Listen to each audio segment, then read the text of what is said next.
Hello my dear, कैसे हो आप सब। आई होप आप सब अच्छे होंगे, स्वस्थ होंगे, मस्त होंगे।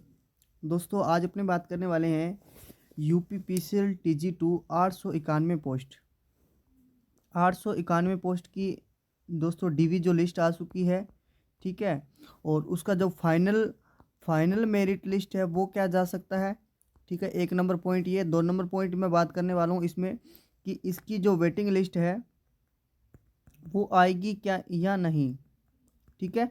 वेटिंग लिस्ट आएगी या नहीं, फाइनल कट ऑफ क्या जा सकती है। 891 पोस्ट 2022 के अंदर रिक्रूटमेंट आई आई थी। आई होप आपने इस वीडियो को क्लिक तभी किया होगा जब आप इसका एग्जाम देने गए थे या डीवी से बाहर हो गए हों या कुछ भी इससे रिलेटेड है यूपीपीसीएल से, ठीक है। तो माय डियर, चैनल पर पहली बार विजिट कर रहे हैं सब्सक्राइब जरूर कर लें यार, साथ ही बेल आइकन को प्रेस कर लें क्योंकि इसी तरह का अपडेट और कंटेंट हम आपको टाइम टाइम पर प्रोवाइड करवाते रहते हैं। हर प्रकार की हेल्प हम करते हैं इसी चैनल पर आईटी स्टूडेंट के लिए। साथ ही टेलीग्राम पर नहीं जुड़े तो टेलीग्राम की लिंक आपके लिए डिस्क्रिप्शन में अवेलेबल करवा दिया। हर न्यूज़ नोटिफिकेशन, हर टॉपिक के लिए वीडियो बनाना संभव नहीं होता है। जो भी न्यूज़ नोटिफिकेशन आता है हम हमारे टेलीग्राम पर सबसे पहले आपको प्रोवाइड करवा देते हैं दोस्तों। तो फाइनली अपने चलते हैं, वीडियो को स्टार्ट करते हैं टाइम ना वेस्ट करते हुए। दोस्तों पहला जो मुद्दा है मैं आपको बताना चाहता हूँ कि नंबर 1 वेटिंग लिस्ट वाला, ठीक है। प्रतीक्षा सूची बोलते हैं इसको, कि प्रतीक्षा सूची आपको भी मालूम होगा कि जो भी कैंडिडेट एग्जाम जिसका एग्जाम फाइट हो गया है, पहले अब मैं बात कर रहा हूँ सिंपल सिंपल प्रतीक्षा सूची के बारे में। जैसे जो डीवी लिस्ट के अंदर सेलेक्ट हुआ है, ठीक है, बंदा, और वो बंदा डीवी करवाने नहीं जाता है किसी कारणवश, ठीक है, या किसी कारण से मतलब कि पहले किसी नौकरी में लगा होता है, वो डीवी करवाने नहीं जाता है, ठीक है। तो उनका जो मतलब बाद में जो फाइनल लिस्ट के अंदर वेटिंग लिस्ट निकाली जाती है ना, जो कैंडिडेट मतलब जो वेटिंग दो डीवी कराने नहीं गए, या अपने हो सकता है कि डीवी कराने तो गए लेकिन वो फाइनल मतलब ज्वाइनिंग करने नहीं गए, ठीक है।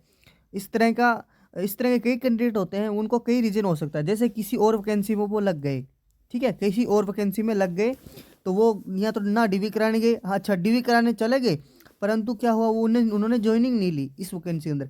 तो माय डियर, आप अब पहले से अगर कहीं से उनसे निवेदन मैं करना चाहता हूँ, अगर पहले से कहीं से आप लगे हो किसी और डिपार्टमेंट के अंदर, आपका इसके अंदर डीवी के अंदर नाम आ गया है, तो माय डियर इसके अंदर आपको डीवी नहीं कराना है, मत जाइएगा, क्योंकि आप पहले से भाई कहीं सेटल हो दोस्तों, ठीक है। और माय डियर क्योंकि दूसरे भी हैं यार, सोच लेना उनका थोड़ा भविष्य है, क्योंकि इसमें जो वेटिंग लिस्ट है वो जारी नहीं की जाती है, ठीक है। आप डीवी करा दोगे, उसके बाद डीवी करा दोगे माय डियर, उसके बाद क्या होगा, आपका जो ज्वाइनिंग लेटर है वो आ जाएगा, ठीक है। तो ये प्रोसेसिंग हो जाएगी, फिर आप ज्वाइनिंग लोगे नहीं क्योंकि आप पहले से कहीं सेटल हो, तो आपकी एक सीट है जो खराब हो जाएगी माय डियर, ठीक है। और इन वो आप अगर ज्वाइनिंग नहीं करोगे तो वो सीट खराब हो जाएगी, और इन्होंने साफ साफ बोला है हम वेटिंग लिस्ट नहीं जारी करेंगे भलाई एक सीट खाली हो भलाई 200 सीट खाली हो, ठीक है। तो आपको डीवी नहीं कराना है दोस्तों। दूसरों को भविष्य के बारे में सोचना, आप जहाँ सेटल हो वहाँ बढ़िया है एकदम, वहाँ से मौज मस्ती रहो, यहाँ पे दूसरे कैंडिडेट को आने दो माय डियर। आपसे रिक्वेस्ट है, अनुरोध है, क्योंकि देखो दोस्तों, अगर आप डीवी कराने के लिए नहीं जाते हो तो दूसरे दूसरे आपकी सीट लेते हैं, तो उनके घर वाले, उनका परिवार, वो कितने खुश होंगे, आपको कितनी दुआएं लगती है, ठीक है। मतलब कि एक प्रकार का अच्छा फील होता है। आप सोच सकते हो अगर आप वो भी सीट खराब कर दोगे तो बहुत दिल को धक्का लग जाता है दूसरों कैंडिडेट की भी। ये कहीं अदर सेलेक्ट था, आप वो भी इसमें भर गए, उसमें भी भर गए, आप कहीं सेलेक्ट हो तो इसमें मत लफड़ा लो यार। सीधी सी बात है कि दूसरों का भला भला हो जाए ताकि, ठीक है। इसमें वेटिंग लिस्ट नहीं जारी हो जाएगी, नहीं होगी वेटिंग लिस्ट जारी, मैंने साफ साफ बता दिया है, ठीक है। और अब होती है फाइनल मेरिट लिस्ट है, वो क्या जा सकती है, ठीक है। तो मैं फाइनल मेरिट लिस्ट की कैसे बात करूँ माय डियर, मेरे पास बहुत सारे कैंडिडेट ऐसे आ रहे थे। एक शायद मेरे को एससी का कैंडिडेट याद था, मेरे को पता है एससी का कैंडिडेट था।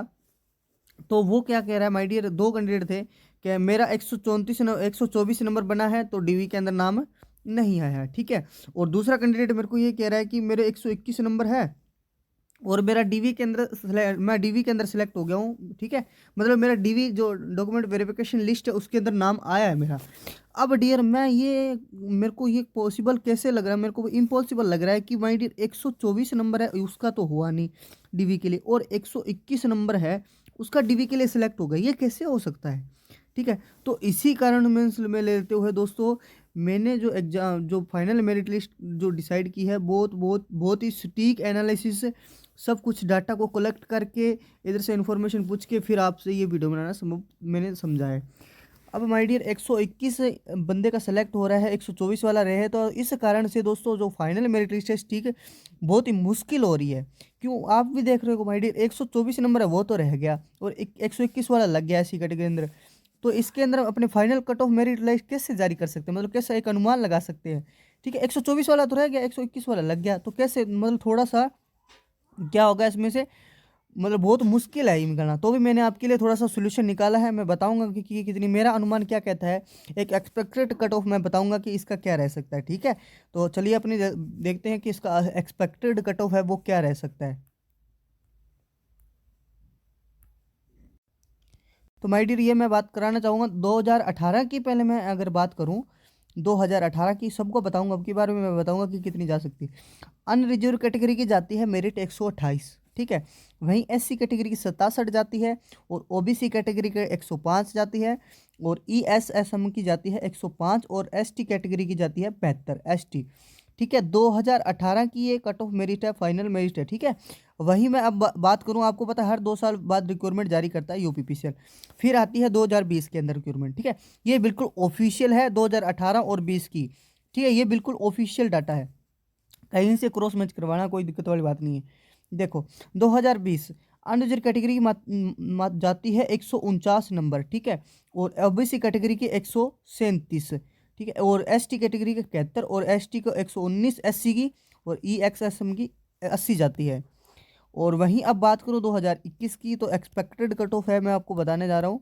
देखो माय डियर 2022 की रिक्वायरमेंट आती है 891 पोस्ट, ठीक है, 2022 के अंदर आती है और 2023 के अंदर एग्जाम होता है और 2024 के अंदर इसकी लंबी बहुत चलती है प्रोसेसिंग। अनरिजर्व कैटेगरी की है 148। अब प्लस माइनस आप 3% लगा लीजिएगा। अब प्लस माइनस 3% कैसे, माना कि आपने 148 को +3 किया, ठीक है, +3 किया तो इसका निकला 51, 151 तक ये जा सकती है, और अगर माइनस करते हो 145 तक, ठीक है, इसके बीच में रह सकती है। 148 +-3%। अनरिजर्व कैटेगरी की बता रहा हूँ, ये एक्सपेक्टेड कट ऑफ है, मेरा अनुमान है, कोई स्टिक कोई, ठीक है, एनालिसिस नहीं है, ये मेरा अनुमान कहता है जिस हिसाब से आपका जो डीवी लिस्ट आई है ये फाइनल मेरिट लिस्ट है माय डियर। ठीक है, और वहीं मैं ओबीसी कैटेगरी की बात करूँ तो 142, वहीं बात करूँ 142 +-3%, ठीक है, इसका 142 में प्लस कर दिया 145 तक रह सकती है, और माइनस अगर आप करेंगे तो कितनी रह सकती है 139 तक। ठीक है, 39 से लेकर 145 तक इसके बीच बीच में रह सकती है ओबीसी कैटेगरी की जो मेरिट लिस्ट है, फाइनल मेरिट लिस्ट। और एससी कैटेगरी के लिए मैं बात करूँ तो 126 +-5%। क्यों ये +-5% क्यों हो गया माय डियर, वो तो एक +-3% था माय डियर। देखो मैंने अभी कहा था कि 124 वाला कैंडिडेट तो रह रहा है और 121 वाला कैंडिडेट सेलेक्ट हो रहा है।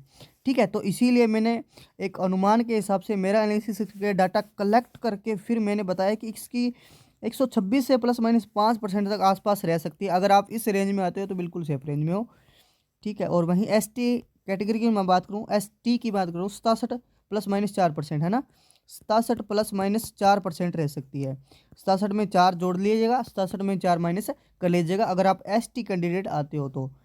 ठीक है, और वहीं मैं बात करूँ दूसरी कैटेगरी ईडब्ल्यूएस की बात करूँ तो ईडब्ल्यूएस 125 प्लस की मैं बात करूँ 125 प्लस कितने हो गए 128 हो गए ना, 128 और 122। ठीक है, 122 के लेकर 128 तक अगर आप इस रेंज में आते हो बिल्कुल सेफ रेंज में हो, कोई घबराने की लोड नहीं है।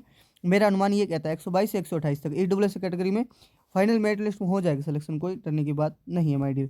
तो ये था मेरा एनालिसिस, बाकी आपका अनुभव क्या कहता है माय डियर, आपकी कमेंट क्या है, आपकी राय क्या है, हमें कमेंट बॉक्स में जरूर लिख लीजिएगा। और हमारे चैनल को अभी आपको सब्सक्राइब नहीं किया है तो सब्सक्राइब जरूर कर लें यार, साथ ही बेल आइकन को प्रेस कर लें क्योंकि आने वाली हर न्यूज़ नोटिफिकेशन आपके पास सबसे पहले पहुंचते रहें। और वीडियो को शेयर नहीं किया है दबाकर शेयर कर दें, लाइक कर दें और अच्छा सा कमेंट कर दें ताकि हमारा भी मोटिवेशन बढ़ता रहे, हम इसी तरह का अपडेट आपको टाइम टाइम पर प्रोवाइड करवाते रहें माय डियर। चलते हैं नेक्स्ट वीडियो में, मिलते हैं जल्दी ही। टेलीग्राम पर नहीं जुड़े तो टेलीग्राम के लिंक आपके लिए डिस्क्रिप्शन में अवेलेबल करवा दिया गया। फाइनली अपने मिलते हैं नेक्स्ट वीडियो में, आज के लिए इतना ही, धन्यवाद।